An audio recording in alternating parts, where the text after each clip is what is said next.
Në studio Petrit Ladrovsin, avokat, mirë se erdhe. Mirë se gjem, faleminderit për ftesën. I tregova pak a shumë procedurat që nevojiten për të konstituar kuvendi, a janë procedurat shpejta, a kryhen brenda një afatit shkurt, nëse partia e parë në këtë rast lëvizjave të vendosje i ka numrat, ka marrëveshje me 61 deputet që votojnë kryetarin e kuvendit. Spari, ta dim që Kosova është sistem parlamentar. Në zgjidhje shkohet për të zgjedhur deputetet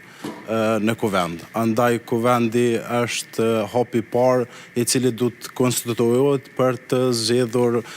pastaj qeverinë e ardhshme të Republikës Kosovës. Kështu që konsiderojmë që hapi i parë është konstituimi i kuvendit. Ky hap fillon nga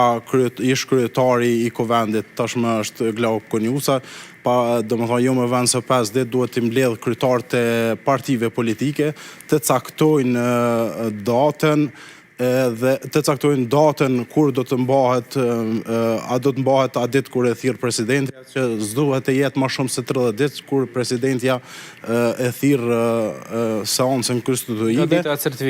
dita e certifikimit zgjedhje, nëse nuk e thirr presidenti, atëherë deputetët mbledhen vetë në ditën e fundit apo në ditën e 30. Tash e kemi një thirrje të seancës më 15 prill. A besoni që janë reale, janë sigurta këto deklaratat e lëvizjes vetëvendosur që i kanë numrat për ta krijuar një mazhorancë? Sipas bindjeve të tyre i kanë numrat, ata paraprakisht domethënë diskutojnë, bajnë takime o të hapura ose të mbyllura, të cilat i për llogaritin ato vendet të cilat i kanë fituar, domethënë gjatë zgjedhjeve, dhe kështu që llogaritin ata me një farë llogaritje se sa për të arritur një shumicë të duhur për të kaluar këtë. Po para se gjithë kësaj, konstituimi i kuvendit i paraprin domethënë votimit qeverisë, të cilat edhe hapat ju i përmend më radhë. Nëse partisë së parë i takon që ta nominoj edhe kryetarin e kuvendit, i takon veç partisë parë që ta tregoj emrin i cili votohet pastaj prej deputetëve të zgjedhur, kjo parti a mund ta nominoj dikën nga një subjekt tjetër që nuk është i lëvizjes vetëvendosje, ndonjë deputet që të jetë kryetari i legjislaturës? Realisht po, është mundshme që edhe partia është rregulluar që partia më e madhe në vend e propozon kryetarin për kryetarin e kuvendit, mund ta propozon nga partia vet apo nga partitë e tjera, është rregulluar që domethënë partia e parë e propozon kryetarin. Andaj edhe në të kaluarën ka ndodhur që domethënë kryetari të propozohet dhe të zgjidhet, siç jemi tash domethënë edhe te kryetari Glauq Konjusa që ka qenë, por edhe nën kryetari takon partisë më të madhe që i ka fituar zgjedhjet ose koalicionit më të madh, po duhet të jetë gjinisë të kundërt me kryetarin. Në këtë rast e kemi pas Vjosa Osmanin, kryetare të kuvendit, kur ishte në partneritet qeverisës Lëvizja Vetëvendosje dhe Lidhja Demokratike e Kosovës, por nominimin, prezantimin e kandidatit e bën partia e parë, Lëvizja Vetëvendosje, edhe pse Vjosa Osmani ishte nga Lidhja Demokratike e Kosovës. Në anën tjetër, a mund të ketë një seancë të jashtëzakonshme po atë ditë që të votohet qeveria e re? Sipas deklarimeve dhe nëse i kanë numrat, atëherë edhe mund ta propozojnë që mandatari i qeverisë, i atij subjektit, të diskutoj edhe me presidentin që ai të bind presidentin që ai ka numrat dhe mund të thirr brenda asaj seancës,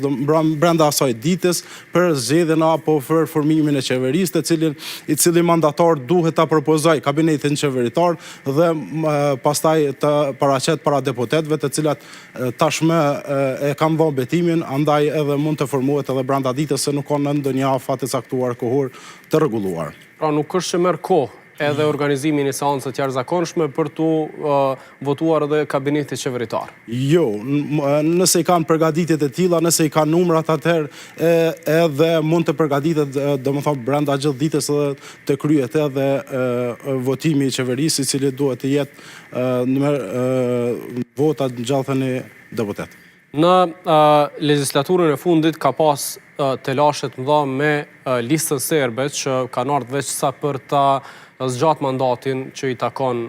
si deputetët e këtij grupi parlamentar, por nuk kanë propozuar asnjëherë ta zëmë nën kryetarët kuvendit, kryetarët komisioneve, antarët tjerë të komisioneve përkatëse. A krijon probleme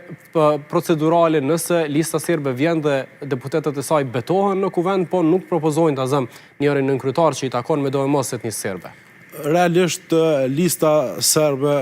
ose minoritare kanë sjellur probleme në vazhdimsi në legjislatura, andaj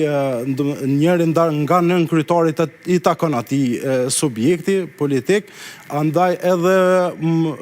problemet e tilla ata mund t'i shfaqin me letër propozimin për nënkryetar të kuvendit, por nëse ai nënkryetar nuk e propozojnë, atëherë siç e dim mund të bëhet edhe me shart tek pakicat mund të bëhet edhe me shart zgjedhja e nënkryetarit, apo propozimi për zgjedhjen e nënkryetarit, ndërsa votimi për ta nuk ka qenë asnjëherë problem për shkak se është procedurë të cilët duhet të kalohet për formimin apo për konstituimin e kuvendit. Po dhe pa një nënkryetar, kryesia e kuvendit ka funksionuar, sepse ka pas shumicë për marrje vendimeve për miratim të rendit ditës, edhe nëse nuk ka qenë nënkryetari nga komuniteti serb. Në këtë rast është edhe Nenad Drashić,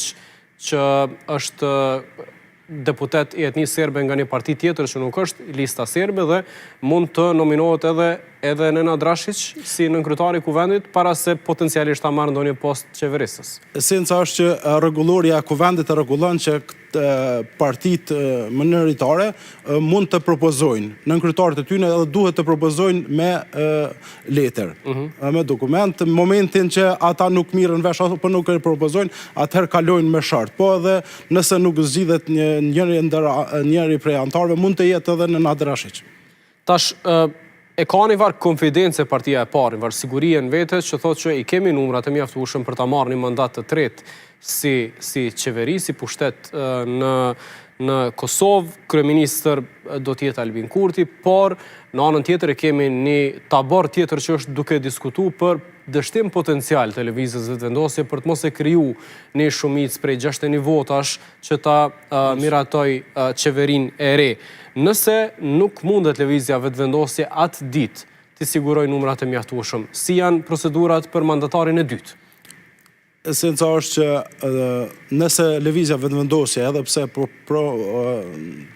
në deklarimet e saj ka thonë që i kem numrat e nevojshëm për formimin e qeverisë, por nëse ata dështojnë të arrijnë shumicën e nevojshme për zgjedhjen e qeverisë, shkojmë në raundin e dytë, të cilat jo më gjatë se 15 ditë, presidentja e Kosovës zhvillon, domethënë, bisedime me partitë e tjera politike, të cilat secila parti mund ta bindë presidentin që i ka numrat, edhe në momentin që njëra prej partive politike e bind presidentin që i ka numrat, mund të thirret seanca edhe të votohet qeveria. Nëse dështon